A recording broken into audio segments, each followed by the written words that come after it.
반갑습니다. 경제 만화방 시작하도록 하겠습니다. 네. 자, 반갑습니다. 아유, 네. 네. 날씨가 오늘 이렇게 비가 너무 많이 오더라고요. 새벽에 막 천둥 치고 난리가 아니던데. 곳곳이 좀 침수되는 데도 네, 좀 걱정이 나오더라고요. 많이 되더라고요. 예. 한동안은 너무 가물어서 폭염 때문에 힘들었는데 네. 또 폭우 때문에 걱정이 이만저만이 아닙니다. 참 그래 지난주에 워크숍 다녀왔는데 그때 강행군해서 굉장히 피곤하실 것 같은데 어때 그때 다녀온 소감은 어떻습니까? 아니, 날씨가 다행히 좋아서 예. 네, 너무 좋았고요.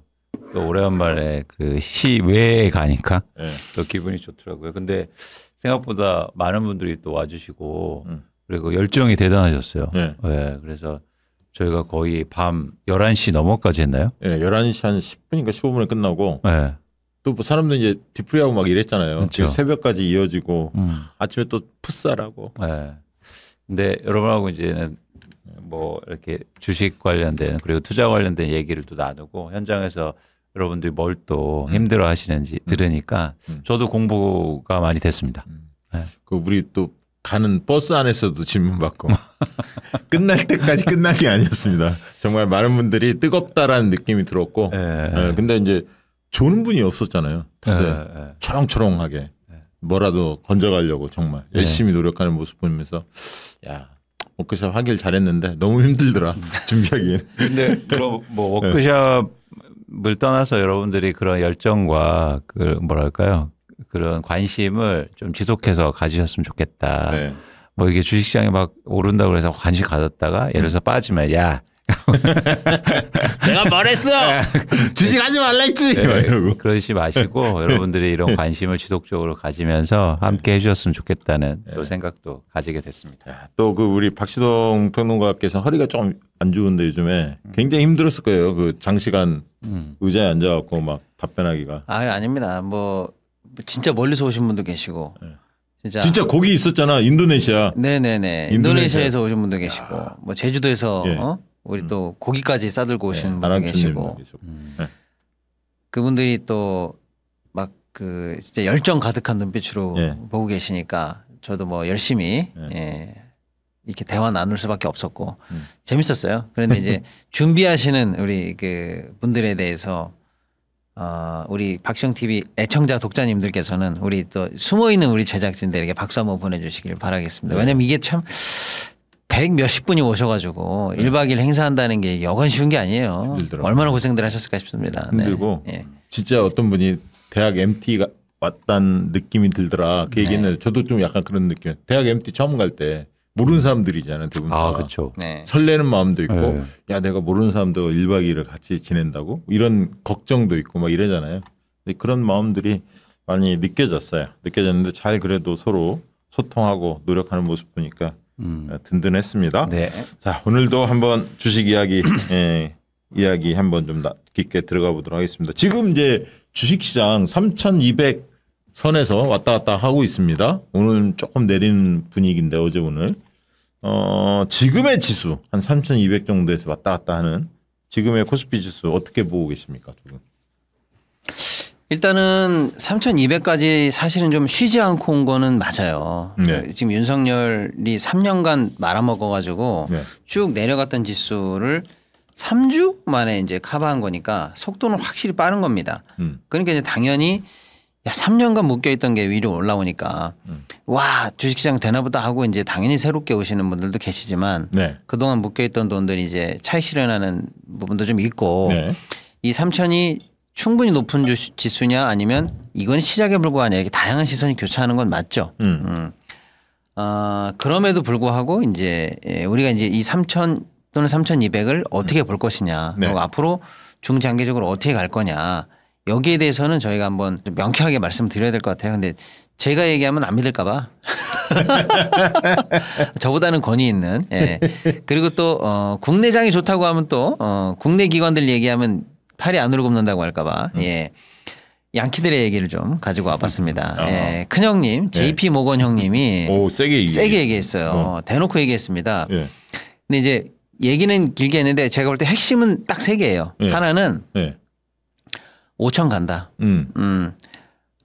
코스피 5천 가는데 2년에 간다. 이게 중요해요. 예. 이재명 대통령 공약도 임기 내 5천 도달이 그렇죠. 일단은 공약이었고 그렇죠. 그런데 JP모건은 그냥 2년으로 줄여버립니다. 2년에 간다. 그다음에 이유가 뭐 경제 성장률이 어떻고 뭐 주요 기업의 수출이 어떻고 이런 얘기 안 해요.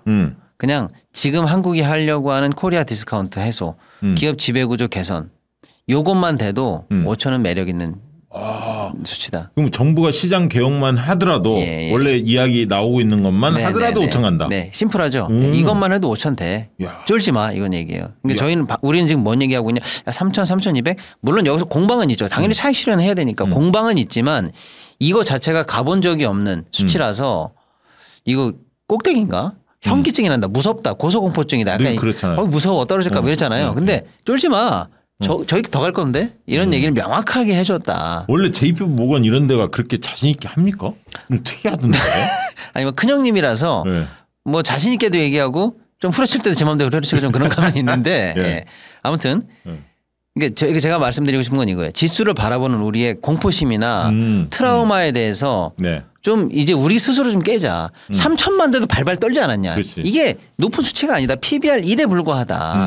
출발선이 내린 얘기해도 그래도 3천이면 다 오른 거 아니야? 꼭지 아니야? 이렇게 숫자 자체가 우리가 트라우마를 많이 갖고 있는데 외국인들이 보기에도 5천은 그냥 갈 것 같은데 이런 얘기를 한다는 거예요. 그것도 이유가 별다른 숫자 넘버링 뭐 성장이 어떻게 찍혔고 이런 거 얘기하기도 전에 코리아 디스카운트 요거 해서만 돼도 그냥 5천 간다. 그것도 2년 이렇게 얘기를 했다는 게 중요합니다.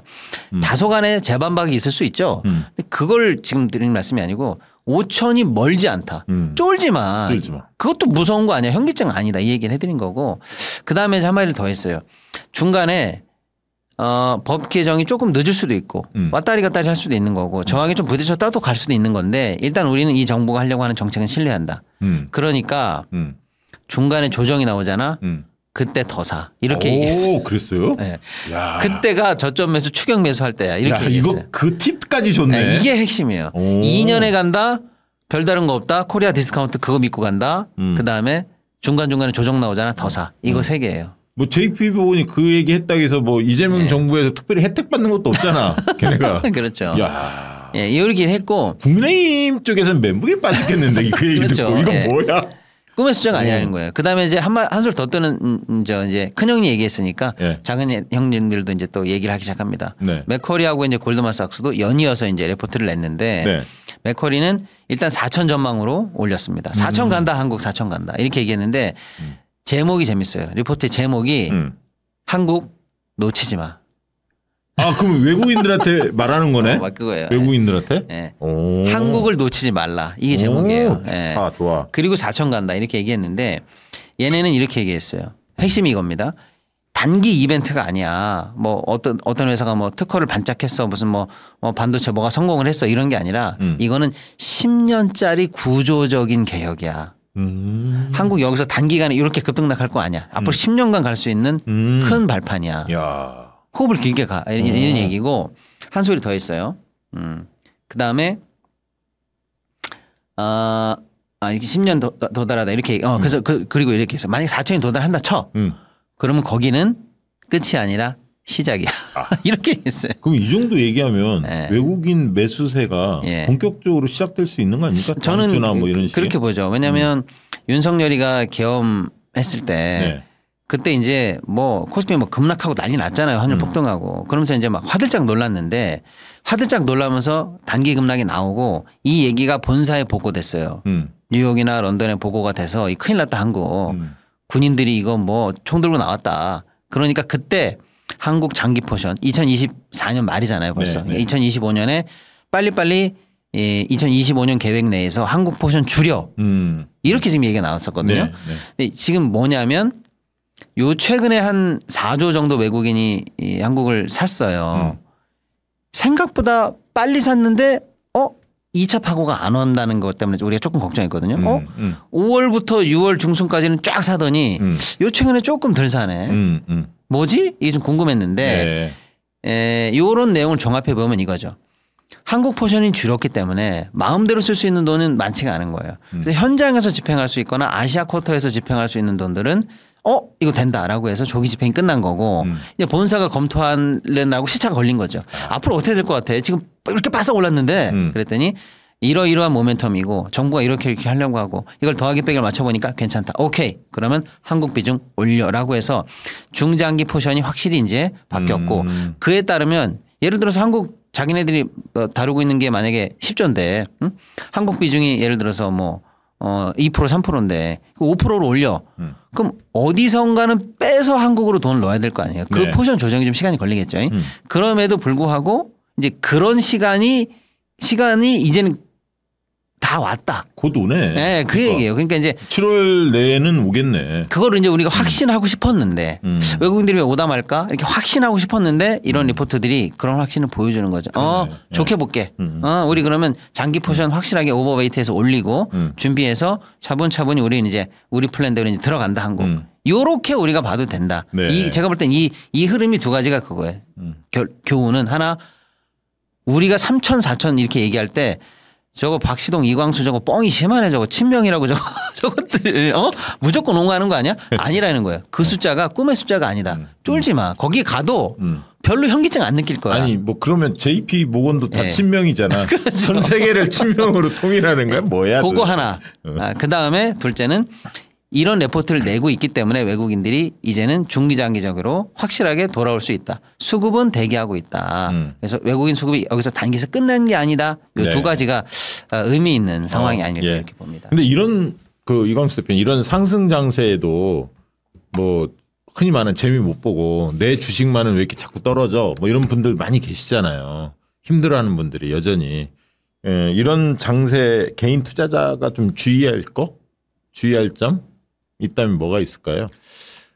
일단 변동성이 굉장히 큰 장이기 때문에 상대적으로 변동성이 큰 주식을 조금 뭐랄까 조심할 필요는 있어요. 그래서 물론 많이 올랐을 때 많은 오른 종목을 관심 있어 보지만 저는 이번 장에서 이제는 예를 들어서 조정이라든지 이런 장이 왔을 때 잘 한번 생각할 필요가 있다. 그러니까 그동안 계속 올랐던 게 다시 오를 거냐 아니면 다른 어떤 챕터가 열렸을 때 그동안 관심 없었던 종목들이 이제 오를 거냐. 사실 여기에서 저는 큰 승패가 걸린다고 보고 있거든요. 예. 그래서 이 결정은 되게 잘해야 된다. 그런데 그러니까 실용적인 방법은 있어요. 여기에 대응하는 게. 네. 예를 들어서 이런 거죠. 내가 종목이 갖고 있는데 엄청 빠졌어요. 네. 그러면 자 이거를 물 타는 건 안 돼요. 낮아졌을 때 또 사고. 그런데 여기에 확신이 있잖아요. 그러면은 방식을 조금 달리하는 건 있어요. 계좌를 달리하는 겁니다. 그러니까 예를 들어서 이 계좌에다가 더 사는 게 아니라 새로운 계좌를 만들어서 그 주식을 사는 거예요. 왜 이 방법을 쓰냐면 심리가 달라지기 때문이에요. 그러니까 예를 들어서 여기에서 떨어질 때 여기에서 쉽게 말해서 바로 물을 타는 거. 그러니까 뭐 아주 좋은 주식. 아까 어떤 분들이 이제 그런 질문 해 주셨는데 내가 어떤 주식을 갖고 있는데 장기 비전을 갖고 샀어요. 전망을 갖고. 근데 주가가 이제 막 많이 빠졌어요. 그러면 난 이 비전을 너무 믿어. 장기 전망에 대한 신뢰가 있어. 그래서 이제는 더 사야 한다고 계획했단 말이죠. 근데 이 계좌에서 사면 마이너스만 주는 거잖아요. 그런데 새로운 계좌에서 타면 새로 출발하는 거예요. 기분이 달라지는구나. 기분뿐만 아니라 전략도 달라져요. 손절매의 어떤 방식도 달라지고 올랐을 때의 방식도 달라지기 때문에 그런 방식을 한번 써보시라. 네, 이건 굉장히 중요합니다. 그러네. 네. 근데 이제 아까 박시동 대표님 JP 모건이나 이런 데서 이제는 5천 얘기를 하는데 사실 제가 이제는 뭐 한 두세 번 말씀드렸는데 한국 주식이 본격적으로 상승하고 5천을 가기 위해서는 외국인들이 사줘야 된다. 네. 그런데 외국인이 종류가 있어요. 이런 말씀을 드리는 게 좀 우습지만 외국인이 주식을 사는 게 종류가 다르다고요. 그러니까 무슨 얘기냐면 그동안 한국 주식을 산 건 예를 들면 뉴욕에 있는 펀드 매니저가 살 거 아니에요. 네. 근데 한국계가 사요. 그러니까 나쁘다는 게 아니에요. 그러니까 그건 뭐냐면 비중을 그렇게 크게 실지 못해요. 그런데 예를 들어서 한국 주식을 워렌 버핏이 사는 거예요. 이러면 달라지거든요. 워렌 버핏이 한국 주식을 안 샀어요. 그런데 이렇게 메이저 증권사에서 한국 주식을 봐라 그러면 이제는 큰 펀드들이 관심을 갖기 시작해요. 근데 주로 외국계들이 사는 거는 네. 흔히 말하는 좀 대형 주식 중심으로 샀었잖아요. 네. 흔히 말하는 그때 한국이 주식 오른다. 그럼 대표적인 종목들이 뭐야? 이렇게 접근을 과거는 좀 많이 했잖아요. 그렇게 하죠. 근데 그것도 좀 달라질 수 있다.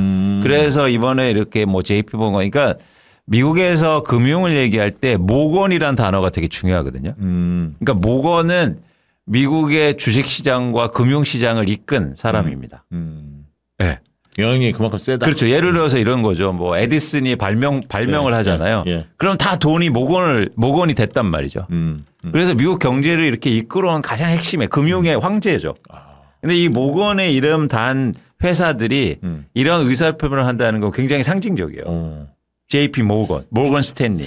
그 국민의힘 이쪽 애들은 혹시 이재명 정부가 노비를 해서 쟤네 JP 모건이 입장을 냈나? 또 이렇게 하긴 노벨상 갖고도 그랬으니. 그러고도 남은 놈들이잖아, 늘. 차라리 그렇게 해가지고 그냥 아예 도태됐으면 좋겠어요. 말도 안 되는 그래서 요걸 좀 더 살펴보면 뭐냐면 이렇게 메이저 증권, 특히 JP 모건 이런 데 한국의 주식시장 봐라. 뭐 이렇게 본다는 건 펀드의 성격이 틀린다. 예를 들어서 막 롱텀 펀드들이. 그러니까 롱텀 펀드라는 건 장기 투자하는 그런 대형 이렇게 큰 구찌가 큰 규모가 큰 증권사 투자자들이 이제 한국을 볼 가능성이 있다. 그러면 이게 의미는 달라지는. 그러면 이제 흔히 말하는 중소형 주식들 있잖아요. 대형 주식이 아닌 그런 주식 중에서도 알짜배기 실적이 좋거나 가능성이 큰데도 막 투자할 수도 있겠네요. 그럴 수도 있어요. 그래서 저는 이제는 뭘 보냐면 이제 미국의 펀드들도 되게 다양하잖아요. 외국 펀드들 다양한데 그 중에서도 예를 들어서 이렇게 막 지배구조 관련돼서 참여하고. 네. 과거에도 이제 삼성물산 관련해서 그런 일들이 있었잖아요. 그런 게 이제 본격적으로 일어날 수도 있어요. 그러면 시장을 완전 흔듭니다.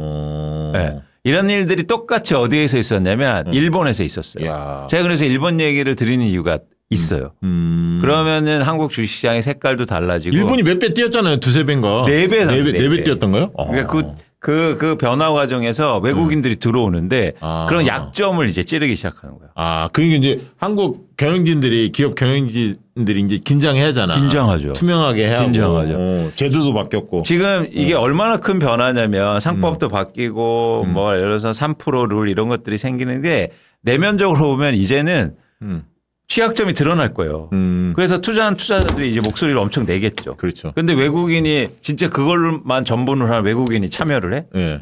그러면은 이게 어떤 일이 벌어질지 사실 모를 수 있다. 우리 그 워크숍에서 그 얘기도 했었잖아요. 어떤 특정 종목 잡아갖고 저기 몽땅 들어가서 한번 기업을 좀 바꾸자. 그렇죠. 괜찮은 기업인데 오너가 좀 문제다 이러면. 아니 그래서 이제 뭐 이왕 말씀하셨으니까 자료를 한번 보자는 거죠. 네. 제 자료 보내드린 것 중에 어디를 보시냐면 좀 뒤로 가서 마지막 장 한번 보시실래요? 마지막 장.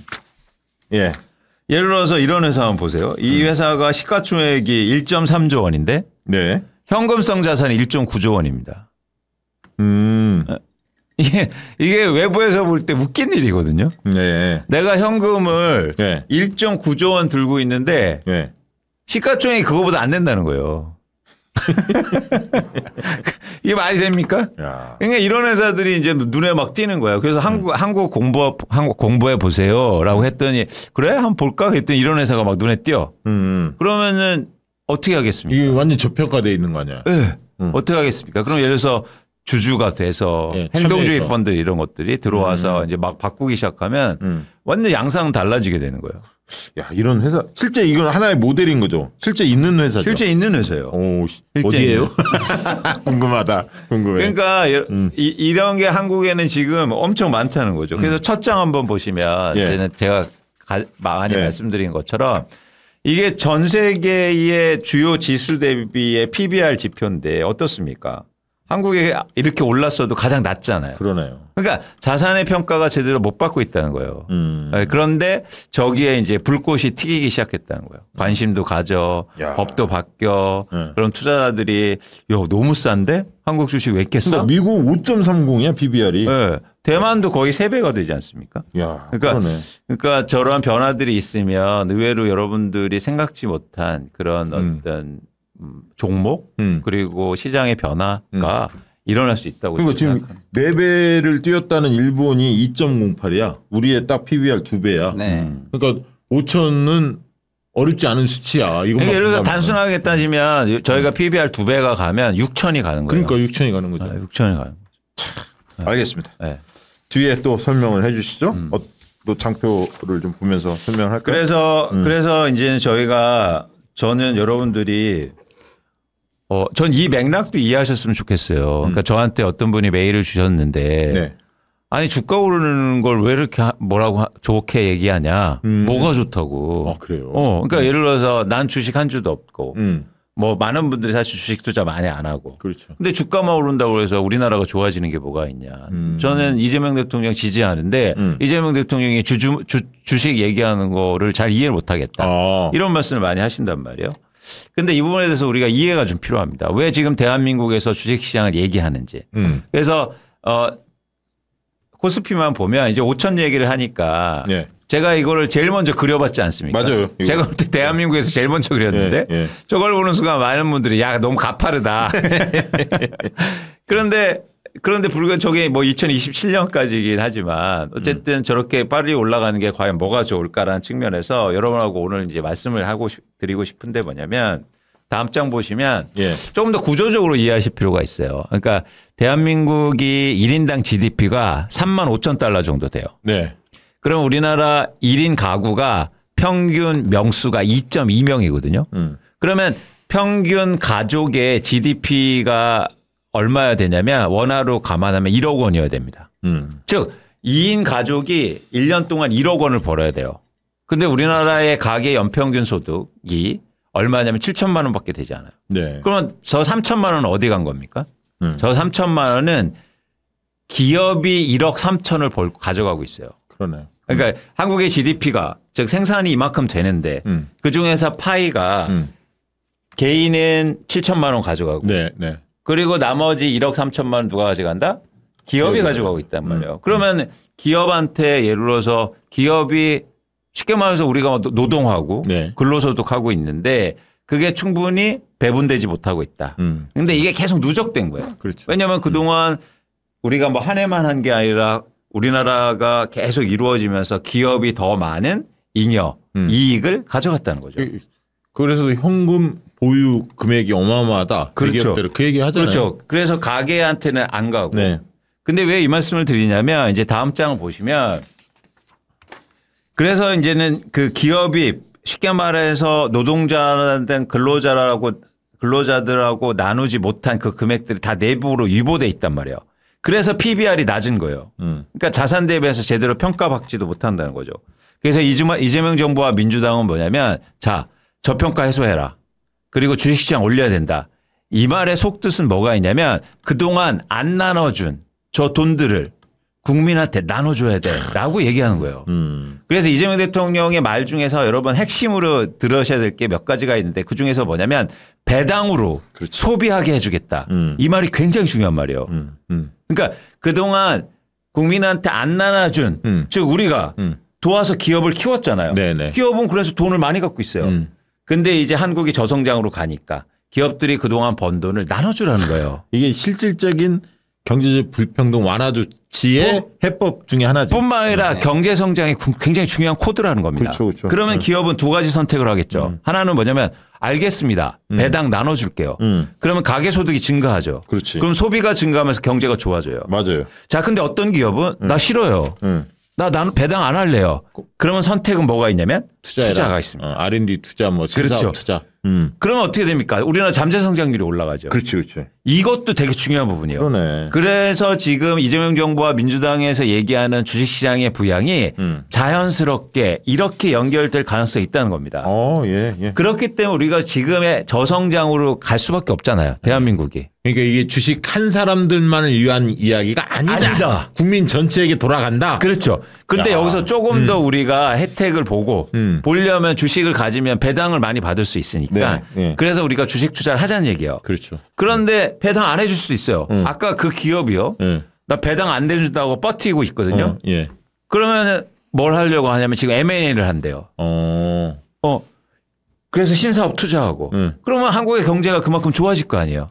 그동안 현금만 쌓아놨다가 사실 이런 방식을 생각하면서 큰 틀에서 주식시장을 얘기하는 거라고요. 그래서 여러분들이 이걸 이해하실 필요가 있습니다. 중요한 거네요. 왜 이재명 대통령이 이재명 정부가 민주당이 왜 주식시장을 얘기하는지 단순하게 주가를 올린다는 게 목적이 있는 게 아니라 한국의 장기적인 모습을 볼 때 저성장으로 가는데 그러면 과거 이 고성장에서 누렸던 열매, 네. 과실을 네. 기업이 갖고 있으니까 그걸 국민한테 나눠주란 말이에요. 그러면 자연스럽게 다시 경제가 성장하지. 기업도 좋아지고. 예.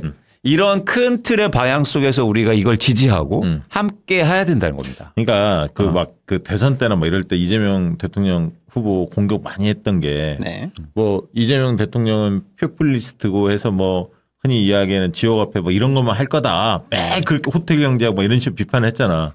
근데 이재명 대통령 딱 와서 딱 이거 특히 주식 문제에 대해서 굉장히 적극적인 입장을 지금 표명했고 그게 조금씩 성과가 나타나고 있잖아요. 그렇죠. 저는 이거는 사실 경험의 발로다.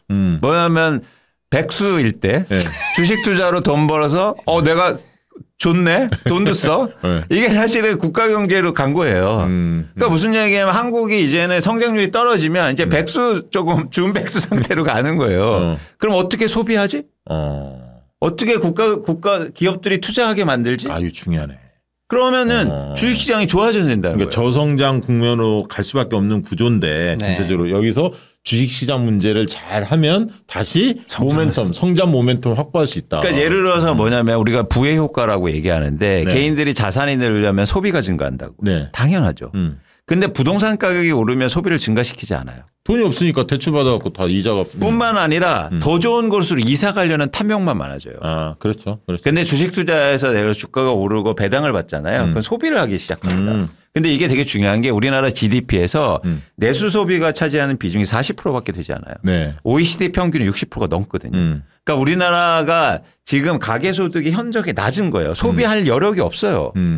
그런데 기업들이 갖고 있는 그런 자산을 네. 국민들한테 배분하기 시작하고 배당을 통해서 그러면 경상소득이 증가할 거 아니에요. 네. 그러면 소비가 증가하는 거죠.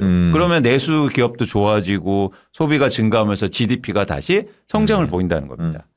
이런 상태에서 우리가 그러면 이제 다시 주식 투자로 왔을 때 네. 저는 방식이 바뀌어야 된다. 그러니까 큰 방향성을 전환해서 보는 건데 이제 같이 보시면 그동안의 주식 투자 방식은 손익계산서 방식이었어요. 네. 그래서 무슨 얘기냐면 너 매출 얼마 나와? 너 이익 얼마 나와? 그래서 이익이 얼마나 좋아져요. 이 방식으로 주식 투자를 해왔어요. 네. 그래서 여러분들도 주식 투자할 때 항상 묻잖아요. 실적 좋아지나? 이것만 사실은 관심 있게 보는 거죠. 그런데 이렇게 방식이 바뀌면 네. 예를 들어서 기업들이 유보한 자산들을 배당해 주고 그걸 투자하는 방식으로 가면 이제 손익계산서에서 재무상태표의 투자 방식으로 바꿔야 됩니다. 조금 천천히. 네. 그러니까 이건 뭐냐면 그 회사의 아까처럼 그 회사의 매출과 이익을 보는 것도 중요하지만 이제 자산을 얼마 갖고 있지? 네. 그리고 거기에서 배당 가능한 자산이 얼마나 되지? 이 방식으로 투자 색깔을 바꿀 필요가 있다는 거예요. 그러면 여러분들이 수익률이 투자가 좀 달라져야 된다고 저는 보는 거죠. 네, 그래서 관심을 많이 가지셔야 된다는 생각입니다. 저분은 뭐야? 김은재님? IDR? 인도네시아 쪽인가? 인도 쪽인가? 우리 인도네시아에서 오셨잖아요. 아, 그분인가? 아, 인도에서 이렇게 또. 그러네. 인도네시아 그분이네. 슈퍼챗을 쏴주신 것 같은데. 야, 박수 한번. 야, 반갑습니다. 며칠 만에 또 뵙는데. 야, 인도네시아. 이제 글로벌로 갑니다. 우리가 글로벌로 갑니다. 네. 자, 광고 하나 하고 또 이어가 보도록 하겠습니다. 진짜 너무 좋네요. 자, 그날 저희 워크숍에서 왔던 분이에요. 이분이 함사세 함께 사는 세상 이게 준말인데요. 함사세 기업 그때 대표가 오셨다가 가셨어요. 근데 백두산 우리 관광상품 홍보를 했었잖아요. 광고를 몇 번 했잖아요. 그 제품인데요. 이제 다시 중국 그리고 백두산 연길이라는 주제로 백두산 여행을 모객하고 있습니다. 함사세 주식회사 대표 박정환이라고 하고요. 그분 오셨었어요. 몇 가지 변경 사항이 좀 있다고 근본 백두산 관광 관련해서 저희 박시영TV에서 광고를 했던 데인데 연길 공항이 주변 도로 공사 때문에 25년 10월 말까지 잠정 폐쇄되어 공항편이 변경이 됐대. 원래는 이제 청주에서 인천으로 가는 코스였고 도착공항은 연길에서 심양으로 바뀌게 되었다고. 그러니까 청주에서 원래 출발했는데 이거를 인천공항의 출발로 바뀌었고요. 도착공항은 원래 연길이었는데 심양으로 바뀌게 되었다고 합니다. 심양에서 저도 심양 도착해서 연길 가봤는데 3시간 걸립니다. 연길까지. 그리고 당초 계획했던 윤동조 시인 생가 방문은 그렇게 변경되다 보니까 이번 연도에는 진행하기 어렵게 되었다고. 그 외에 가장 중요한 백두산 관광이라든가 3박 4일의 여행 일정 등은 차질 없이 진행된다고 하니까요. 지금 띄워져 있는 일정표 참고하시면 될 것 같습니다. 현지 사정이 원래 이런 경우 중국 쪽은 좀 변경되는 점이 있어요. 널리 이해해 주시기 바랍니다. 더욱더 친절하고 최상의 서비스를 제공하기에 최선을 다하겠다고. 선착순 30명 거의 뭐 많이 차고 있는 모양이에요. 빨리 서두르시기 바랍니다. 예약은 7월 31일까지만 받겠다고 하니까요. 서둘러 주시기 바라고요. 본 계약은 중국 연길 현지 여행사와 계약에 의해 이루어지다 보니까 여권 사본 판매가 필요하고요. 그리고 아울러 계약금 10만 원 송부해 주시기 바랍니다. 입금 시 영수증 바로 발행해서 전달해드리고 있다는 점 참고하시기 바랍니다. 메일 문의처 저기 좀 써 있죠. 그리고 문자로만 가능합니다. 010-3722-8953 010-3722-8953 제가 그 얘기 했잖아요. 백두산 가보지 않은 자 해외여행을 놀아지 말라. 그러니까. 지금도 저는 확신합니다. 몇 번 가봤기 때문에. 내가 한번 꿈도 꿨어요. 네. 저희 집사람도 가보겠다고 막 그러던데 신청했는지는 모르겠습니다. 네. 꼭 가봤으면 좋겠습니다. 네. 자, 첫 번째 광고 그렇게 마치고 오가피 콤부차 맞아 하고 이게 잘 나가니까 굉장히 말하면 광고들이 막 붙습니다. 오가피 콤부차. 오가피 콤부차 감사합니다. 네. 국민 주권 정부의 성공을 함께 만드는 게 그 뜨거운 응원에 보답하는 이벤트는 계속됩니다. 약초학 1호 조선행 박사가 40년 연구하여 가시오가피 열매 세계 최초 품종 특허 열매 추출 특허로 농축 발효하여 몸에 좋은 것만 담고 맛도 놓치지 않는 명실상부 최고의 명품 오가피 건강음료입니다. 주 원료로 사용하는 가시오가피 명나라 본초 강목의 한 수레의 황금을 얻는 것보다 낫다. 동의보감에서는 신선의 약이다. 러시아 올림픽 대표팀 경기력과 체력과 집중력이 필요한 우주 비행사 특수부대가 복용했던 사실이 뉴사이언스 학술지에 발표되기도 했습니다. 맞아요. 가시오가피 효능으로는 면역력, 자양강제, 만성피로, 간건강, 쾌변활동, 장건강에 탁월한 효과를 보이고 있습니다. 더 많은 효능은 상세 페이지를 참고해 주세요. 모든 연료는 국내산으로 농약, 방부제, 화학 첨가제는 일철 사용하지 않으며 냉동물류 보관으로 최상의 맛과 효능을 유지합니다. 원가 상승에도 불구하고 최상의 품질을 유지하기 위해서 이렇게 한다고 하십니다. 네. 음용 방법으로 아침 공복에 1포, 오후 또는 회식 후 1팩 섭취를 추천합니다. 특히 회식 후 1팩을 섭취하면 다음날 아침이 쾌변과 함께 상쾌해집니다. 오가팩에 얼음을 더하면 건강은 그대로, 시원함은 2배, 깔끔하게 갈증을 날려버리세요. 배송 메시지에 박시영 TV를 남기시는 분들께 34% 할인에 48팩 더하기 16팩 또는 24팩 더하기 3팩을 추가 증정해드립니다. 아무튼 많이 준다는 얘기예요. 많이 준다는 거죠. 박시영 TV 무조건 남깁니다. 안 남길 이유가 없다. 재구매율이 압도적으로 상승하고 있습니다. 이번 기회에 오가팩이 놀라운 효능을 경험해 보세요. 한 팩에 1,500원 정도 한다고 맞아요. 합니다. 커피값도 안 돼요. 아니, 아이스크림이 요즘 1,500원이더라고요. 아이스크림이. 제품 수령 시 최상의 맛을 위해 반드시 냉동 보관을 추천드립니다. 구매 방법은 유튜브 더보기 및 고정 댓글 링크를 클릭하시거나 네이버 쇼핑에서 오가픽을 검색해 주세요. 제가 가장 마음에 드는 게 회식 후 1팩 섭취 추천합니다. 이거 맞아. 맞아 이거는 우리가 많이 체험했거든. 네. 이건 안진거 소장님 필요한 거다. 안진거 소장 필요하고 요 오가피 콤부차 저희 뭐 광고 많이 했었는데 이게 당원이에요. 우리 당원이고 열심히 활동하는 활동가인데 뭐 저기 정치인들도 이거 많이 먹고 있어요. 왜냐하면 음주 많이 하잖아요. 그 다음날 숙취 해소에도 도움되고 갈증 해소 일단 갈증 해소에 도움이 되잖아요. 면역력도 좋아지고 맛이 좋아요. 맛이 일단 좋아. 깔끔해. 그래서 회사 이런 데서 그 손님들 접대할 때도 이런 게 더 낫잖아. 그렇죠. 1,500원 꼴이니까 훨씬 낫잖아요. 누가 오시면 색다른 맛이다라고 느끼니 몸에 좋고. 좋습니다. 많이도 구입했으면 좋겠고 다른 데 광고해봤더니 별로 박시영 TV만큼 잘 안 나간대. 박시영 TV 제일 잘 나간대 이게. 많은 분들 좀 주문해서 많이 구입하시면 좋을 것 같습니다. 상부상조. 자, 시장 개혁 조치 관련해서 아까 박시동 그 평론가께서 포문을 열어주셨는데 앞으로 해야 할 것들이 좀 많이 있죠. 그 짧게만 말씀드려볼게요. 이거 뭐 길게 하자면 끝도 없으니까. 그러니까 우리 시장이 왜 안 되냐? 아유 한국은 뒤도 안 돌아봐. 나는 진짜 침 뱉고 돌아간다. 태태태. 이렇게 만든 게 한국 시장의 소위 말하는 코리아 디스카운트예요. 너 그것 때문에 안 돼. 이런 거잖아요. 우리가 예를 들어서 남편한테 너 양말 안 벗어나, 설거지 안 해, 뭐 애 안 돌봐, 너 이거 안 하면 나 이혼이야, 이런 것처럼 딱 사유가 있다고요. 그거 바꾸면 그러면 다시 우리 재결합하는 거야? 이런 것처럼 딱 안 되는 폐부를 찔러야 되는 게 있어요. 많죠. 근데 제가 그냥 오늘 1번부터 10번까지 있다고 예를 들어 드릴게요.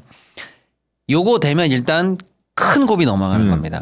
그 1번부터 10번까지를 간략하게 설명드릴게요. 근데 지금 4번까지는 됐어요. 지난주에 통과됐던 상법 개정안 그리고 국무회의 그냥 바로 의결해가지고 엊그제 통과시켰던 게 4번까지 됐다 이렇게 보시면 돼요. 1번은 이사가 회사만을 위해서 충실을 다해야 되는데 이제 주주를 위해서도 충실을 다해야 된다 이렇게 바뀐 거예요. 이게 첫 발이고 가장 중요한 겁니다.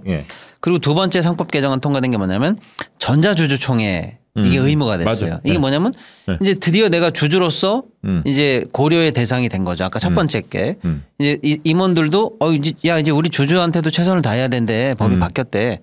그럼 이제 주주가 드디어 생명을 부여받은 거죠. 그동안은 무해의 존재였다가. 그럼 생명을 부여받았는데 내가 살아있는 사람이 됐다는 걸 어디서 입증하냐? 주주총회에서 입증해야 되는데 그동안은 주주총회 가려고 해도 못 갔어요. 근데 이제 못 가면 전자주주총회를 해. 그러니까 이제 여러분이 드디어 주주로서 주주총회에서 말하게 된 거예요. 이게 전자주주총회. 세 번째 이제 3% 룰은 뭐냐면 감사를 뽑을 때 그동안은 대주주나 이런 애들이 얄팍하게 지는 마음대로 뽑을 수가 있었어요. 자기랑 자기 가족들 지분을 다 물론 이제 지금도 자기 지분에 제한은 있어요. 감사 뽑을 때는. 왜냐하면 감사라는 사람은 회사를 견제하는 사람인데 대주주가 제 맘대로 뽑으면 안 되니까 너는 감사 뽑을 때는 지분을 3%로 제한한다. 이렇게 딱 제한하는 룰이 있었는데 나는 3%? 그래 그럼 내 동생, 내 가족 이렇게 해서 다 특수관계인까지도 지분을 행사하려고 하니까 안 돼. 이거 다 합쳐서 3%로 막어. 너네는 다 한 식구잖아. 이렇게 해서 합쳐서 막은 게 3%예요. 이게 3% 룰입니다. 이것도 통과된 거예요. 그다음에 사회이사를 좀 더 강화해야 되겠다. 말만 잘 듣는 이사들 말고 밖에서 뽑은 이사들 독립적으로 하게 해라고 해서 이름을 독립이사로 바꿔요. 요거까지가 이제 4번까지 된 거예요. 앞으로 이제 될 것들이 줄줄이 대기 중인데 여러분 일단 간단하게만 이해만 해주시면 되겠어요. 그다음이 뭐냐면 이번에 됐어야 되는데 안 된 게 집중투표제입니다. 집중투표제. 요거 되면 이제 뭐냐면 다 좋다 이거야. 근데 회사는 결국에는 이사회가 사실은 다 거의 다 모든 일을 한다고 생각하시면 돼요. 마지막에 주주총회는 사실 의결을 하는 기관이다 이렇게 보시면 되죠. 결국 이사회가 중요한데 이사를 다 지멋대로 뽑네 저거.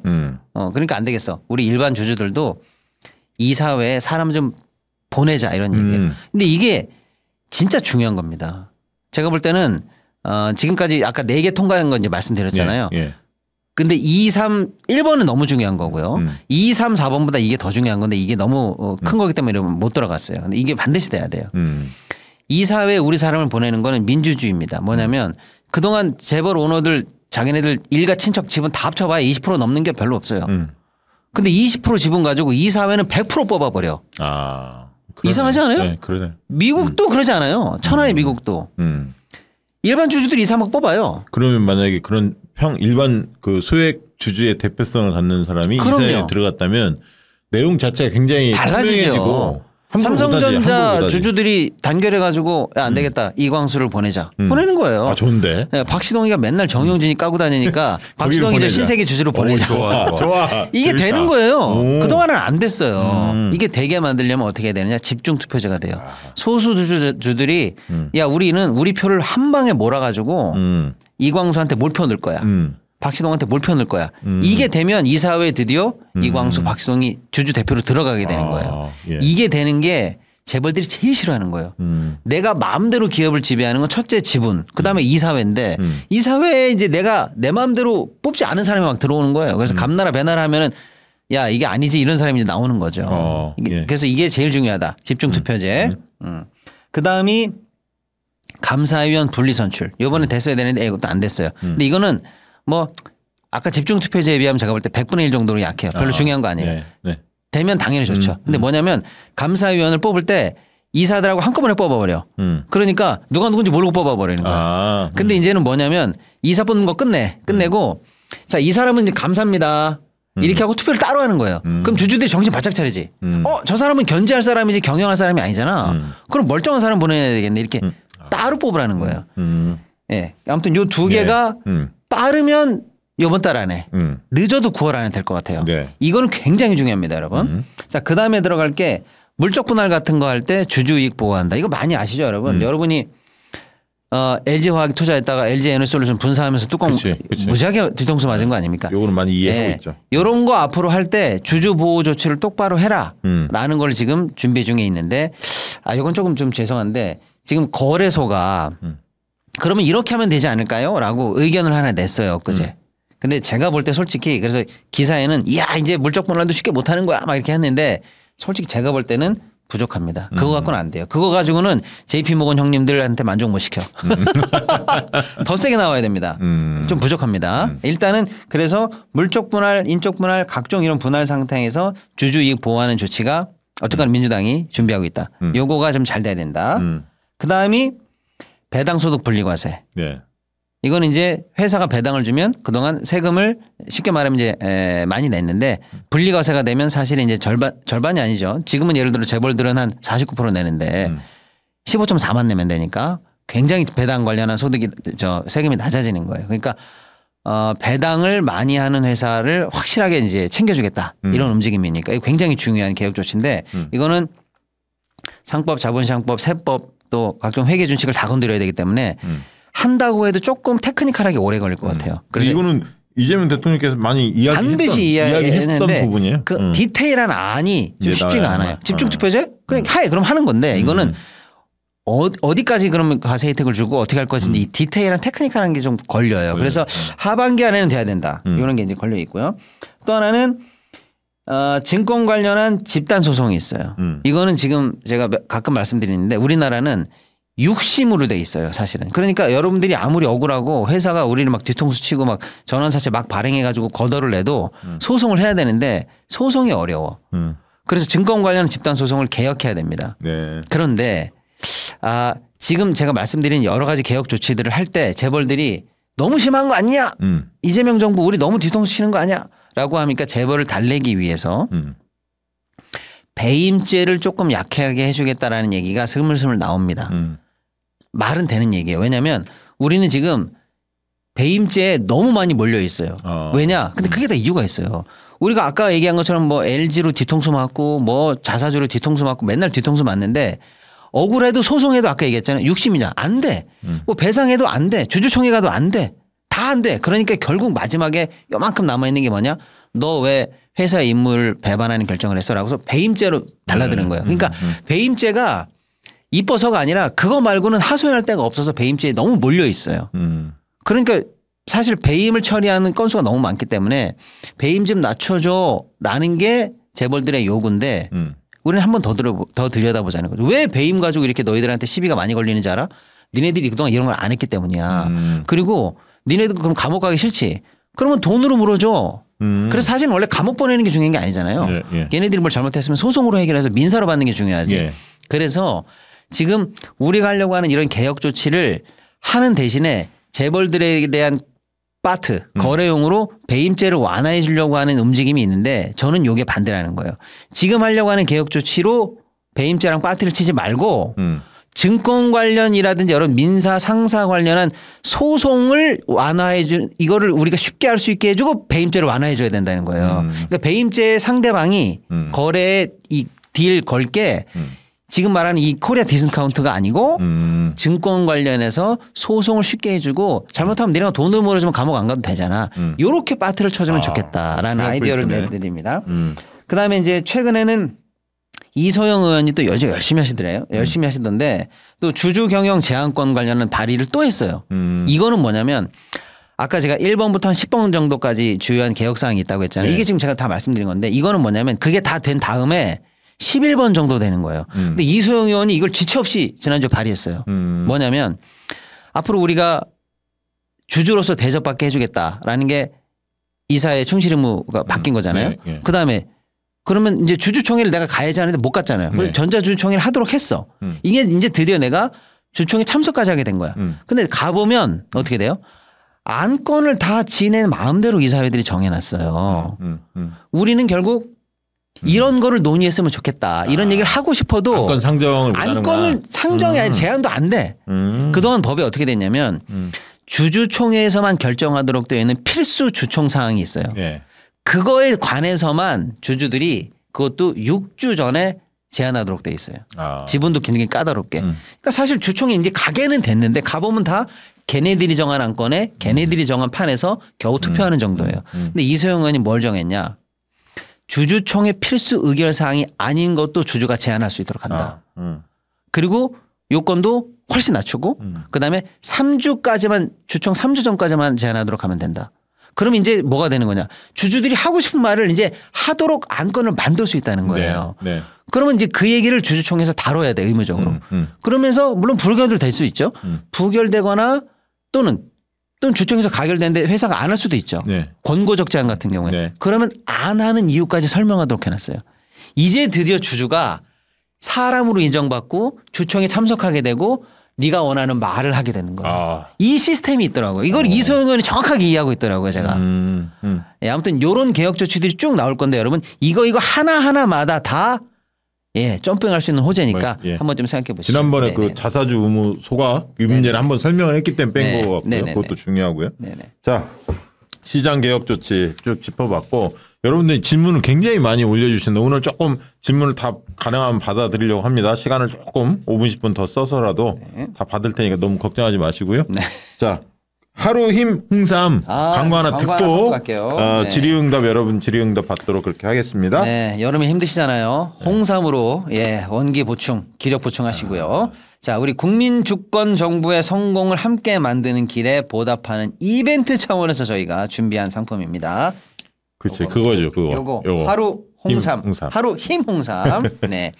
런칭 2주 만에 200박스를 판매했다는 대단한 히트 상품입니다. 광고하고 나서 아주 잘 되고 있고요. 우리 한국인이 제일 좋아하는 거죠. 홍삼, 녹용, 침향. 이거는 거의 공진단 컨셉이에요. 다 때려 묶었어. 다 때려 넣네 그냥. 진짜 공진당 있네요. 공진단 만드는 재료가 다 들어가 있어요. 원기 회복에 좋은 홍삼, 녹용, 침향에 요즘 우리 지구력에 좋은 우리 중년들이 참 좋아하는 옥타코사놀 또 에너지의 힘의 원천이죠. 비타민 B, 그다음에 면역력 성분 아연 들어있으면 끝났습니다. 아연. 그다음에 태아닌 들어있고요. 홍삼 하루 6mg으로 식약처 기준 2배 넘고 침향하고 녹용이 이게 16mg이 들어갔다는 건 이거는 뭐 남는 게 있을까 싶을 정도인데 아무튼 고함량입니다. 대단합니다. 근데 이제 다 좋은데 홍삼 냄새를 조금 싫어하는 분들이 계세요. 맞아요. 그런데 이거는 알약입니다. 그래서 냄새가 없어요. 그냥 딱 드시면 돼요. 알약입니다. 지금 먹었는데 없어. 그리고 직장과 학교, 학원에서 이제 또 매일 우리 힘들잖아요. 학생들, 직장인들 우리 그런 분들한테 체력의 한계가 오는 지금부터 특히 수험생들도 말이죠. 수능 앞두고 지금부터 드셔도 돼요. 그렇죠. 이렇게 해서 잘 드시길 바라고요. 식약처에서 두뇌 속의 혈류 개선에 의한 기억력 개선, 면역력, 체력, 지구력 개선을 다 인정받았답니다. 여러분. 대단하네. 기억력 하면 또 우리 부모님 선물까지도 참 좋습니다. 애들 선물도 좋고 부모님 좋고 남편끼리 좋고 다 좋습니다. 문제는 뭐냐. 우리가 지금 7월 달에 이벤트를 하는데 네이버 리뷰 2배 적립, 좋은 리뷰 10,000포인트 적립, 그다음에 구매평에 박시영TV 적어주신 분한테는 또 3,000포인트 추가로 드린다고 하네요. 자, 가격은 홍삼, 녹용, 침향이든 일반 보약의 10분의 1밖에 안 되는데 이렇게 어마어마한 함량이 든 알약으로 우리가 그걸 먹을 수가 있다라는 거고 6개 구매하면 32,000원, 11개 구매하면 26,000원. 엄청 싸다. 여러 박스 사가지고 공부하는 자녀 부모님께 함께 이 올여름 나시는데 드시기를 추천드리겠습니다. 유튜브 더보기 우리 링크하고 고정 댓글 링크에 클릭하시거나 네이버에 하루힘 홍삼을 검색하시면 되겠습니다. 기억력 피로 개선 그리고 면역력 증진, 지구력 증진에 도움 줄 수 있다라고 나와 있고요. 특이한 거는 여기 눈에 띄는 거 노바렉스 2 공장에서 요거를 건강기능식품을 제조한다. 아, 그렇군요. 아무 익숙한 이름이 나왔습니다. 이제 이런 게 눈에 들어온다니까 이제. 좋죠. 자, 질문 받도록 하겠습니다. 위에 아까 진지한 프랭크님부터 시작해서 질문 많이 하셨던데 위쪽으로 쭉 한번 올려주실래요? 슈퍼챗 소개하시면서 멤버십 조소영님 가입해 주실 거예요? 그거부터 할까요? 멤버십 잠깐만요. 그거부터 한번 물어보죠. 처음 메시지 남깁니다. 보험 기능을 이거 변액 유니버셜의 남편과 제 명의로 가입되어 15년 넘게 유지했는데 ETF 투자를 해약을 고려하는데 조언 부탁드립니다.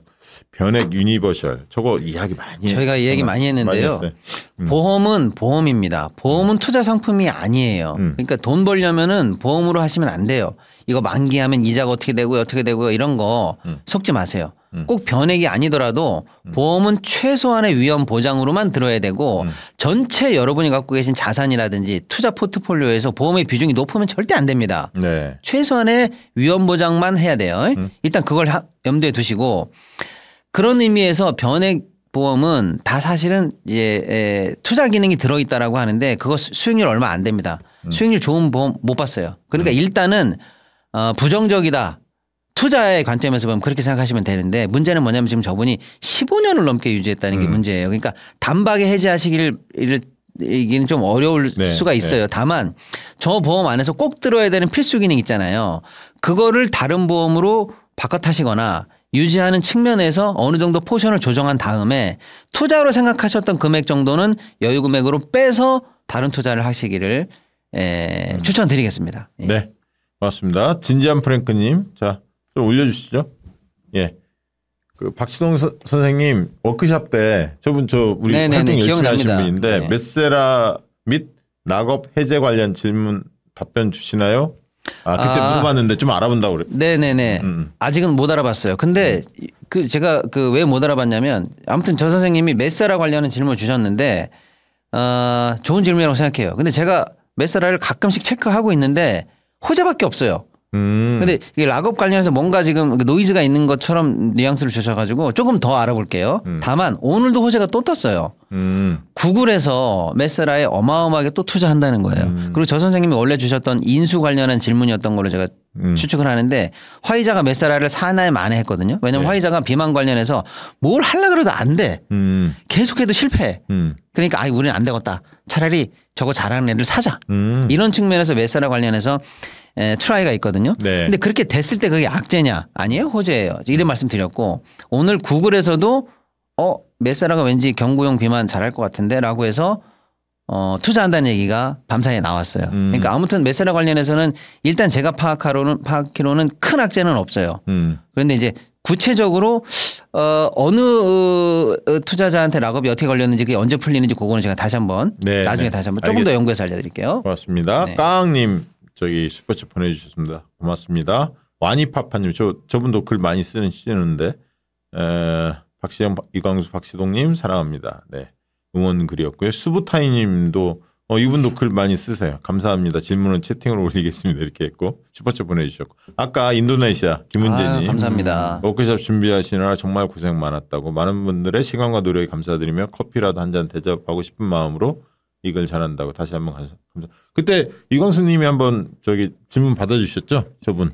네네네. 저분이 급여를 달러로 받으신대요. 그래서 관련해서 이제 환율이라든가 그런 말씀드렸어요. 자 멀리 이국에서 건강 잘 챙기시기 바라고요, 김원재님. 그리고 윤님 질문 주셨는데 카카오 중장기 투자 보고 있다고 현재 수익률 마이너스 11%라고. 개인적으로 추후 더 하락할 것 같다고 걱정이 된다는 얘기예요. 수익률 회복은 좀 시간이 지나야 할 것 같고요. 분할 매도해서 다른 종목 투자가 필요할까요? 라고 질문 주셨습니다. 그러니까 저희가 조금 이제 한계가 있는 게 이제 여러분들이 궁금해 하시는데 개별 종목을 직접적으로 말씀드리기 좀 힘들어요. 그런데 이제는 그런 관점에서 좀 포괄적으로 답을 드릴게요. 그러니까 카카오가 일단 주가의 변동성이 되게 컸어요. 그러니까 쉽게 말해서 많이 올랐다는 거죠, 단기에. 그래서 저렇게 하락폭이 클 수 있다. 그래서 제가 이제 말씀드리고 싶은 건 뭐냐면 이제 손절매를 잘 하셔야 되는데 예를 들어서 이거죠. 뭐 변동성이 크지 않았던 주식이 10% 이상 빠지면 팔아야 됩니다. 그런데 이렇게 막 변동성이 커서 이렇게 올라왔던 주식이 예를 들어서 10% 빠졌을 때는 사실 고민이 필요하다는 그렇죠. 거죠. 갑자기 급등한 다음에 급락하는 경우에. 그렇습니다. 그런 경우가 있잖아요. 그래서 이렇게 급등하거나 변동성이 큰 주식을 사실 때는 예를 들어서 손절매의 범위를 좀 더 늘려가실 필요는 있어요. 급등한 게 좀 이익 실현 차원에서 급락할 가능성도 있으니까. 그렇죠.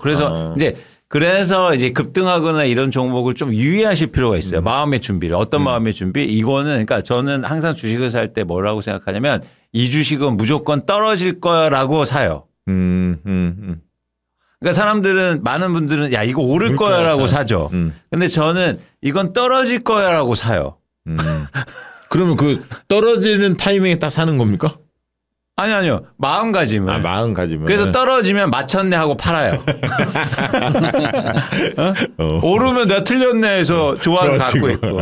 그러니까 이게 왜 이렇게 하냐면 손절매가 가장 중요하기 때문입니다. 그래서 예를 들어서 많이 오른 주식을 살 때는 야 이거 많이 떨어지겠나라는 마음을 많이 갖고 계셔야죠. 그래서 이제 대응을 하신다. 대신 이제는 자 여기서 만약에 저 카카오를 장기적으로 좋게 보신다라는 차원에서 이제는 보면은 아까 말씀드렸잖아요. 지금 마이너스 난 거 말고 계좌를 다르게 해서 한번 투자하시는 방법도 나쁘지 않겠다. 네. 좋습니다. 그 질문 1, 2 다 된 것 같고요. 자, 후우님. 이번에 발표된 수도권 규제지역 주택담보대출 6억 원 한도로 대출이 제한되면 내 집 마련을 위해 서울에서 가까운 경기도로 몰릴 것 같은데 7억 이하 아파트 그럼 수요가 증가하면 집값 상승이 될 것 같은데 어떻게 보시나요?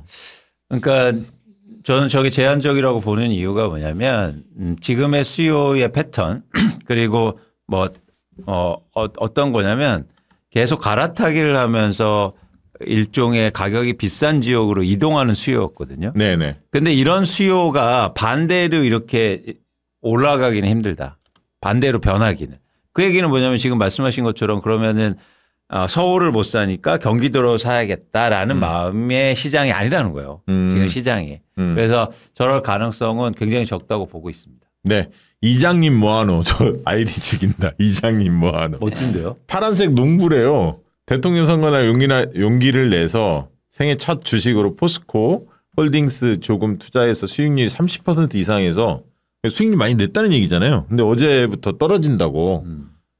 추적 손절 기준점은 어떻게 잡으면 좋을까요? 라고. 그러니까 30% 올랐으니까 거기서부터 10%가 떨어지면 파시는 거예요. 그렇지. 네. 그 얘기는 워크숍에서 과감하게. 네. 네. 그래서 20% 수익률 때 판다. 그런데 30%가 너무 아까워서 못 팔거든요. 내가 30%까지 봤었는데 아니다. 20%라도 일단 수익을 봐야 된다는 거예요. 네. 그래도 운이 좋으시네요. 네. 네. 바닥에서 사셔가지고 30%는 먹었네. 예. 에디터프님 7월부터 특히 8, 9월 조정장이 온다는 의견을 보았어요. 특히 퀀트 투자하는 분들이 실제 코스피 코스닥 과거 데이터도 보니까 8, 9월은 거의 마이너스 수익률이더라고요. 이건 믿을 만한 정보인지요? 일단은 결론은 조정은 있을 수 있을 것 같아요. 왜냐하면 지금 공매도 잔량이 역대 최고입니다. 아니 지금 풀리고 나서 9조 한 5천억까지 올라가 있어요. 요 3,000에서 3,200선에서의 단기 조정은 이거는 무조건 있는 거예요. 네, 그러니까 그렇게 마음 조급해하지 마시고 비 오면 그냥 쏘내게 맞고 예를 들어서 어느 정도 조정된다고 일단 보시고 그 안에서 다시 한번 재충전하시고 바닥 다지고 또 종목 순환매를 하시던 본인이 원하는 종목이 오히려 더 싸졌으면 그걸 매수 타이밍으로 잡던 해서 조정장을 대비하셔야 된다는 건 맞습니다. 제가 볼 때 맞는 것 같아요. 많이 늘었어요. 예. 이익 실현하려고? 예, 그러니까 이 대목에서 조금 떨어진다는 배팅이 많은 거죠. 많은 그러니까. 거죠. 그 배팅이. 예. 네. 저희는 이제 장기적으로 올라간다는 거고 뭐 당장 내일 모레 안 떨어진다 이런 말씀 드리는 건 아니니까요. 네. 그러니까 조심을 하시는 건 맞아요. 근데 한 말씀만 더 드리면 퀀트에 대해서 그냥 말씀드리면 그다음에 이제 퀀트 말씀하셨고 그다음에 이번에 8, 9월에 조정 오는 게 봐봐. 옛날에 8, 9월도 항상 조정이었어. 그러니까 8, 9월 조정이야. 이게 맞을 때도 있고 안 맞을 때도 당연히 있는 거잖아요. 올해 8, 9월이 옛날 8, 9월인가요? 전혀 다른 8, 9월인데 그러니까 퀀트 또는 차트 이거 분석하시는 분들은 참고만 하시고 그러니까 똑같은 패턴으로 이렇게 된다는 말을 100% 믿을 수는 없다. 그렇지. 지금 시장 개혁 조치가 전혀 다른 판이에요. 그렇게 보시면 되죠. 그다음에 한 말씀만 더 드리면 퀀트를 제가 무시하는 게 아닌데 어느 증권회사, 펀드 회사나 이런 데 가보세요. 퀀트가 제일 잘 맞추면은 퀀트 하는 매니저들이 에이스게 그 회사 최고 연봉 받게요? 그렇지는 않아요. 퀀트 매니저가 에이스가 아닙니다. 아니 그분들의 실력이 못하다는 게 아니고 그 회사의 최고 상품이 퀀트가 아니에요. 퀀트만 갖고 항상 1등이 안 된다는 거. 네. 해피페이스님 안녕하세요. 선한 영향력 감사드린다고. 2차전지 투자로 인해 손실 많이 보고 있다고 조언해 주신 대로 2차전지 정리하려고 하는데 알려주신 방법대로 공부를 좀 하고 있긴 한데 종목 선정이 참 어렵습니다. 니가 캠바이오, 코리안니, 대신증권, 쿠쿠홀딩스, 노바렉스 중에서 연내 손실 어느 정도 만회할 만한 종목은 뭐지? 이거 어렵다. 그러니까 해피페이스님의 그런 고민과 그런 어려움을 저희가 이해하고요. 근데 저건 일단 말씀드렸어요. 뭐냐면 2차 전지는 오를 때마다 이제 분할해서 네.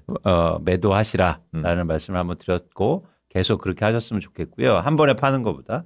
그래서 이제 팔아서 이제 다른 데 이제 투자를 하셔야 되는데 그래서 저는 종목을 이제 말씀드렸는데 저희가 저 종목 중에서 뭐 찍어드릴 수는 없어요. 그렇죠. 네, 근데 기준을 갖고 잘 예를 들어서 그동안 저희가 말씀드린 것도 있고 기준을 갖고 접근하셨으면 좋겠다.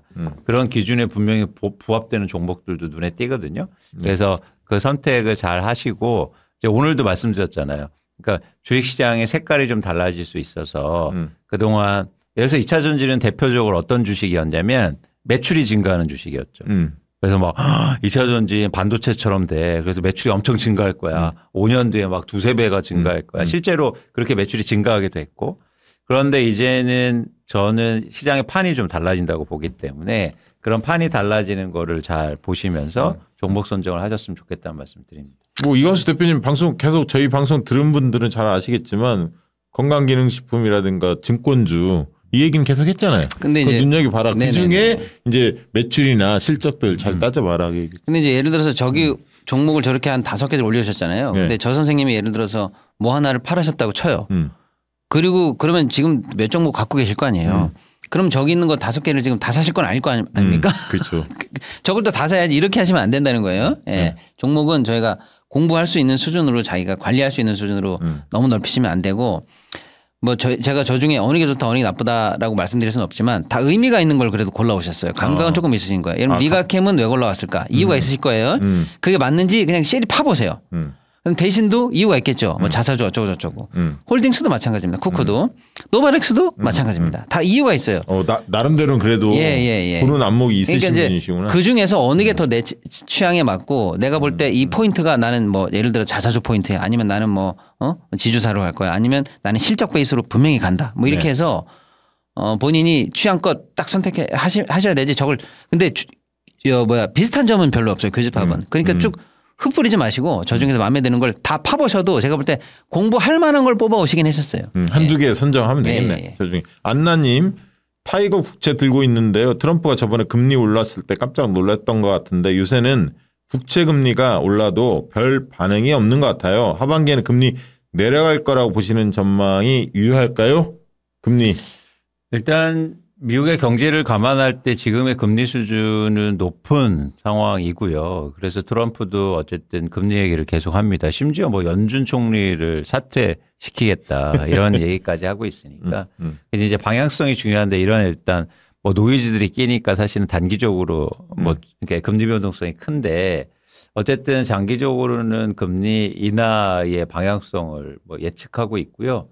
그리고 많은 전문가들이나 시장의 방향성도 거기에 있거든요. 그래서 7월에 말에 일단 어쨌든 미국의 연준에서 기준금리 발표가 있겠지만 그걸 기점으로 해서 방향성이 좀 더 명확하게 잡히지 않을까. 네. 그래서 이제 인하하는 속도의 문제지 인하하는 방향성은 인하 쪽으로 방향은 잡혀 있다고 전 보고 있습니다. 네. 그러니까 이제 트럼프는 당장 내려 이런 거고 파월은 나도 내리고 싶어. 근데 네가 관세 전쟁해가지고 내가 물가가 불안해가지고 못 내리는 거야. 나 보고 내릴 거야 이런 거지. 안 내린다는 건 아니에요. 네. 근데 이제 문제는 저 앞단의 질문 있잖아요. 네. 요새 트럼프는 금리 가지고 꿈쩍도 안 하는 것 같아요. 이건 완전히 다른 얘기입니다.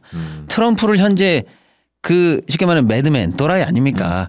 그 사람을 움직이는 지금 가장 큰 급소는 금리예요. 미국 국채 금리. 이거는 여전히 유효합니다. 오늘 뉴스도 보셨으면 아실 거예요. 예, 이거는 트럼프 꿈쩍 안 하는 게 아니고 트럼프를 유일하게 꿈쩍하게 할 수 있는 키가 거기 있습니다. 네. 네, 이제 질문 짧게 답변 갈 수밖에 없겠네. 많이 몰려 있어서 LB님 8% 이익이 나는 종목이 있는데 계속 떨어진 추세에서 최고점에서 10%로 하락까지는 보통 지켜봐야 하는 건지 아니면 때에 따라 중간에 이익을 실현해야 하는 경우도 있나요? 뭐 그 얘기 같은데. 물론 경우의 수는 있지만 아주 기본적으로는 들고 갑니다. 그런데 그러니까 추적 설명의 입장에서는 저게 이제 예를 들어서 마이너스 10%, 마이너스 2%까지 떨어지면 팔아야겠죠. 그런데 이런 경우는 또 달라질 수 있어요. 왜냐하면 내가 이익을 보고 있는데 그동안 관심 있게 본 종목이 주가가 빠지고 있어요. 네. 그러니까 내가 뭔가 할 일이 생겼어요. 그러면은 이익을 보고 이 주식에 투자해도 되죠. 그러니까 그런 두 가지 경우가 있을 수 있다. 네. 그래서 단순하게 올라서를 계속 갖고 있는 것보다 다른 기회가 많이 생겼다고 보시면 익절이라고 하는데 네. 그렇게 하셔도 된다는 말씀 드립니다. 할 게 있을 때. 네. 네. 캡틴 좀비의 꿈님 HTS에서 올라오는 뉴스 보고 종목을 확인하면 이미 한참 오른 상태인데 도대체 저런 분들은 어디서 소식을 받는지요? 저런 소식을 빨리 확인하는 방법이 있을까요? 그런 건 없습니다. 그러니까 뉴스를 보고 투자하지는 마세요. 네, 그러지 않았으면 좋겠고 뉴스보다도 좀 본질적으로 그러면 시장의 상황 그리고 내가 투자하는 방법에 대해서 더 집중하셨으면 좋겠다는 말씀 드립니다. 네, 유라님 내부 거래 심해서 법률로 바뀌면 현금 넘칠 회사는 농심일까요? 아니 농심이 사실은 지금 뭐 가만 있어봐 삼양이 얼마더라? 100 몇십만 원이잖아요. 100 엊그제 100만 원 넘었는데 지금 150인가 180인가 아무튼 그렇잖아요. 너무 배가 아파가지고 보지도 않고 지금.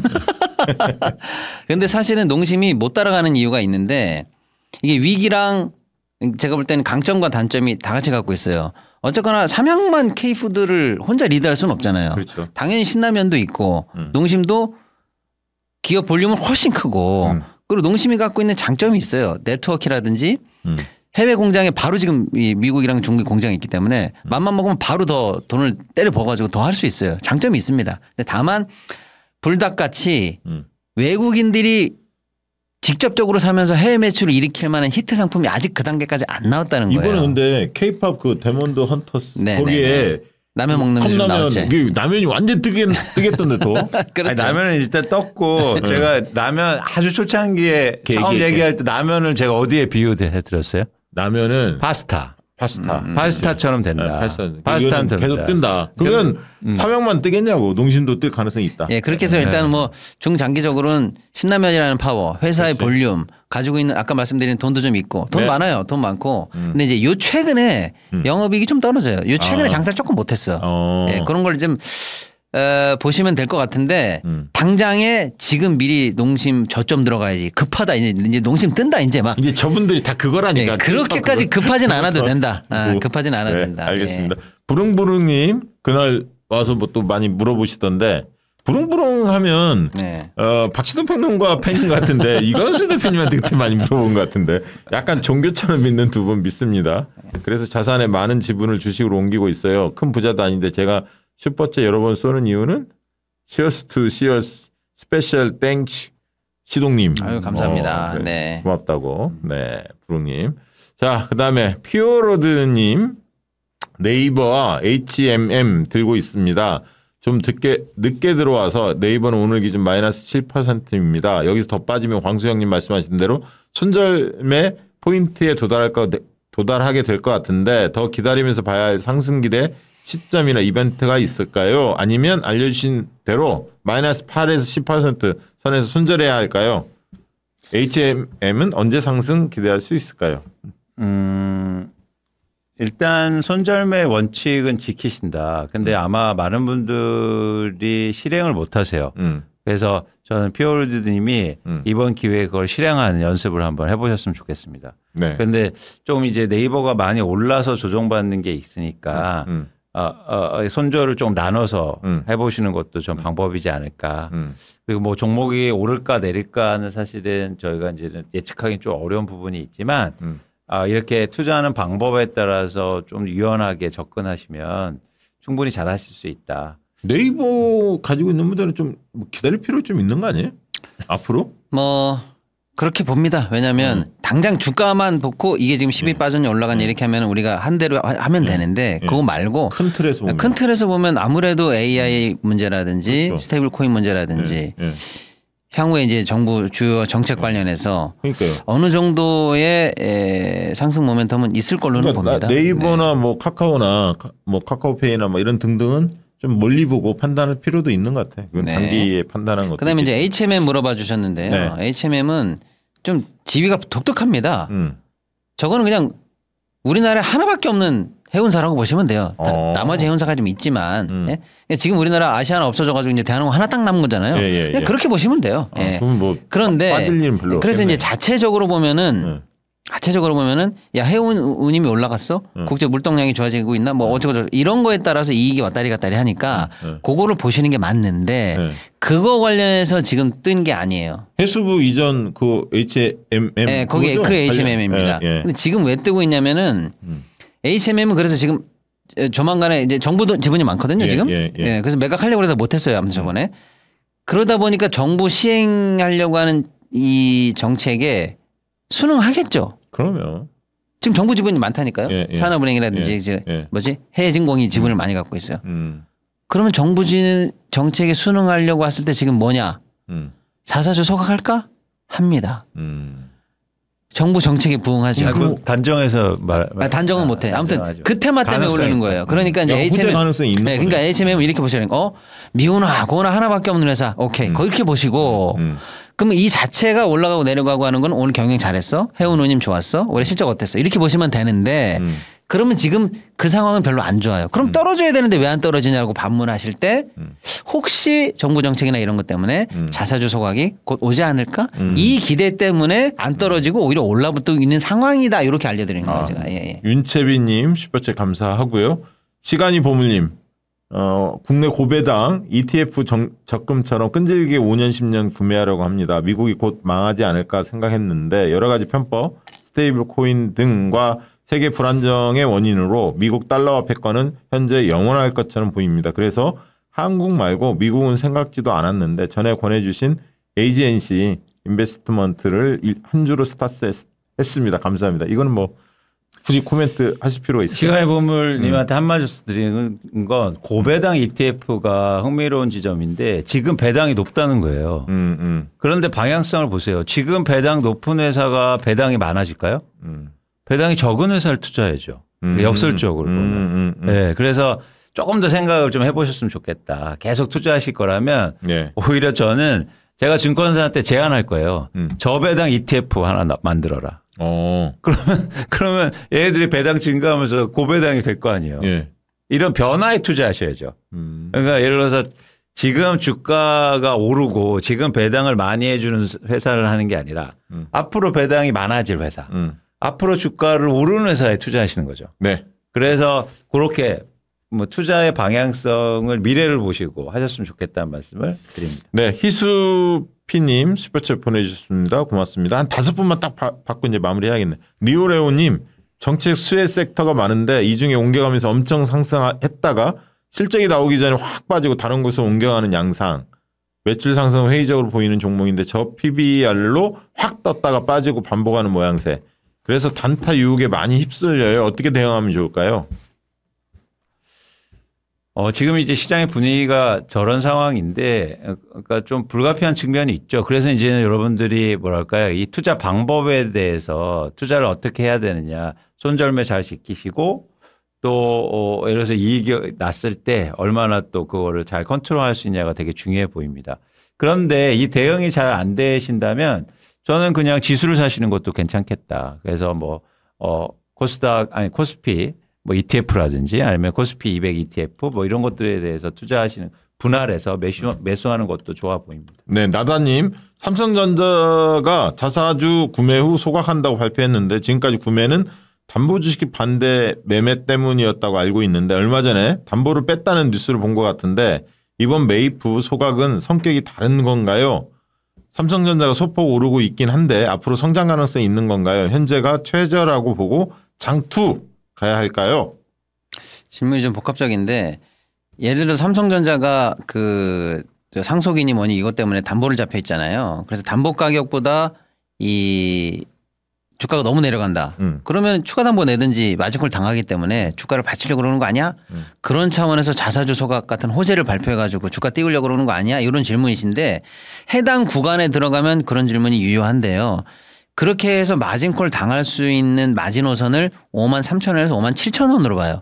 지금 62,000~63,000원이거든요. 그러니까 넘었어요. 그러니까 이제 저 질문은 그 구간이 해당되지 않기 때문에 예, 일단은 상관이 없고 그 다음에 지금 엊그제 삼성이 또 자사주 소각 발표했잖아요. 네. 그냥 그건 그대로 호재로 보셔도 될 것 같아요. 제가 볼 때는. 예, 그 다음에 오늘 좀 전에 이제 속보 나왔죠. 최종적으로 이재용 무죄가 확정됐습니다. 삼성전자만 투자하신 분 입장에서는 뭐 호재로 보셔도 되겠죠. 예. 그렇습니다. 옛날에 요즘 구속 때문에 주가 오르는 거 아니에요? 올랐잖아. 네, 그게 이제 고기 시장 분위기가 바뀌었어요. 옛날에 하도 저거 경영 못하고 삼성 엉망이니까 야 차라리 들어가라. 아니 근데 바뀌었어. 왜냐면 네, 바뀌었어, 이재명 대통령 책 읽고 바뀌었어. 의미 있다. 네, 그래서 요즘은 조금 분위기가 그래 빨리 와서 지금 세상이 너무 급변하고 있으니까 엔비디아부터 아니 삼성 문제가 아니고 엔비디아 막 파운드들이 나 지금 M&A 안 되는 거 막 지금 큰일 났다 삼성 어떡할 거야 빨리 와서 뭐라도 해 약간 지금 투자자 입장에서는 삼성 투자자분들은 그렇게 보시는 것 같으니까 일단 아무튼 사법적으로 저도 할 말 많죠. 이런 쓰레기 같은 판결이 있냐 저는 진짜 광분하는 스타일인데 어쨌거나 법적으로는 끝났잖아요. 좀 끝났어요. 그러면 일단은 소위 말하는 이재용의 사법 리스크는 끝난 거예요. 네. 그런 측면에서 이제 오늘부터는 또 다른 의미에서 이재용이 뭔가를 보여줘야 된다는 의미로 어떻게 되고 있는가? 그럼 이제 내가 복귀한다. 그러면 주가 어떻게 올리고 어떤 경영하겠다 또 이런 얘기 하겠죠. 그런 측면에서 현재를 요 구간 내에서의 현재는 바닥이 아닌가. 좀 올라가 6만 원 선 정도까지는 지지된다. 5자를 앞으로 보기는 조금 어렵지 않나. 왜? 워낙에 악재가 많아요. 다 쏟아졌어요. 네. 이번 2분기 실적도 다 쏟아졌죠. 그러니까 일단은 그렇게는 봅니다. 예. 매불님은 네이버 카카오페이인데 아까 말씀드렸으니까 넘어가도록 하겠습니다. 최윤규님. 광수 선생님 말씀하신 대로 기업의 과거 매출과 영업이익의 변동을 참고하여 투자하는 것을 최종 결정하는데 주로 에너지를 쏟고 있다고. 그 전에 데이터를 모으는 역할, 즉 매출과 영업이익 변동, 그 기대치가 이미 시장에 반영되었는지에 대한 평가, 이런 공개된 데이터를 일반인 수준에 쉽게 받아볼 수 있는 방법이 있을까요? 라고 질문하셨습니다. 그러니까 실제로 실적과 시장의 기대치 얘기하는데 굉장히 중요한 말씀하셨어요. 뭐냐면 예를 들어서 그거는 시장의 분위기에 따라서 달라요. 네. 예를 들어서 시장이 이렇게 오르는 분위기일 때는 기대치하고 상관없이 시장에 실제로 실적이 잘 나오잖아요. 네. 그럼 주가에 무조건 반영이 됩니다. 근데 예를 들어서 시장이 이렇게 하락하거나 정체되어 있는 구간에서는 그러니까 기대치하고 항상 비교해요. 그래서 기대치보다 실적이 잘 비슷하게 나오더라도 야, 그거 다 알던 거야 하면서 주가가 빠지거든요. 이해하셨죠? 그래서 지금부터는 실제 실적이 중요해요. 기대치는 크게 중요하지 않고 고려사항은 크지 않게 생각하셔도 됩니다. 네. AGNC 계속 유지해도 될까요? 그럼요. 블루오션님. 저거는 배당주니까 계속 말씀드렸죠. 네. 왜냐하면 조정받으면 한 주씩 이렇게 쌓아 모으시다. 네, 청년농부님. 이분은 저희 이번에 쌈 보내주신 분이야. 청년농부. 여기 브랜드 끝내주더라고. 아니, 쌈이 왜 이렇게 맛있어요? 나 이렇게 맛있는 쌈 처음 봤어. 아니, 저 청년농부님은 진짜 나중에 우리 여기 저 독자님들한테 여기 정식으로 광고하셔가지고 입점해서 파셔도 되겠어요. 너무 맛있었어요. 너무 맛있었죠. 우리 한번 저기 오픈 채팅방에 소개해드렸는데 진짜 소개를 해드려야 돼.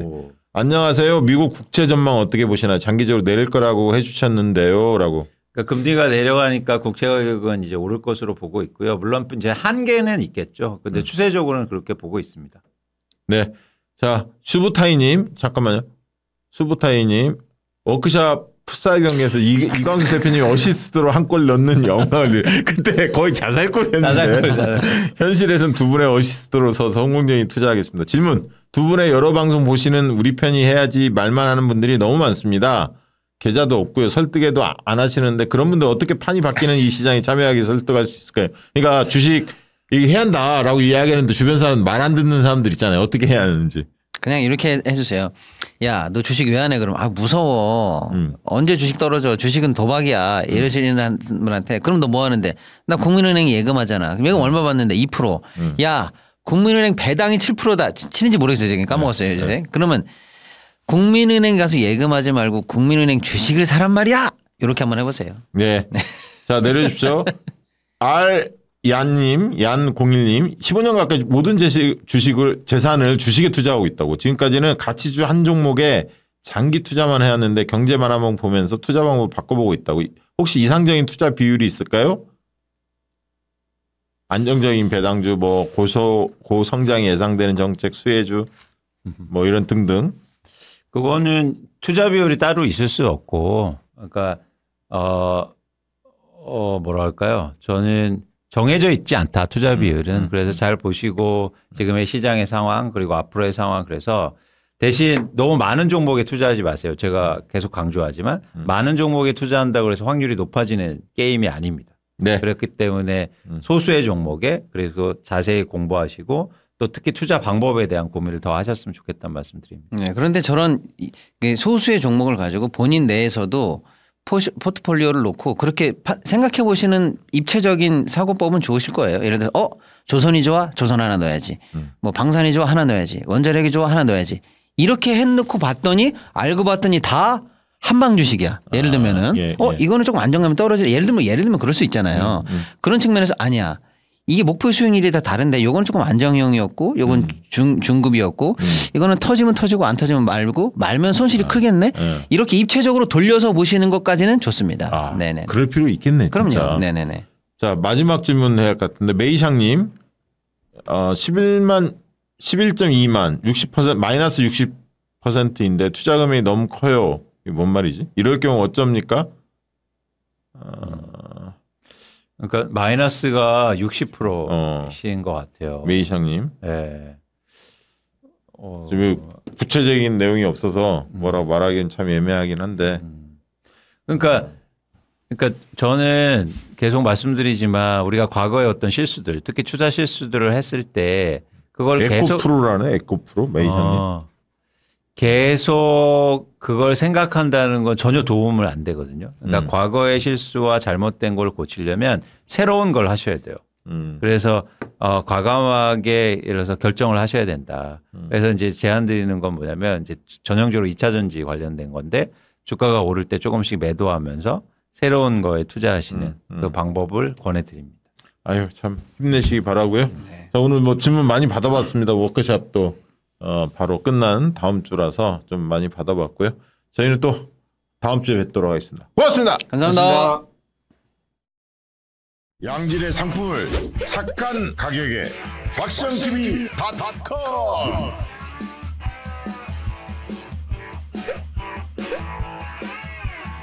다양한 상품들, 식품, 건강, 생활 쇼핑이 구원이다. 박시영TV.com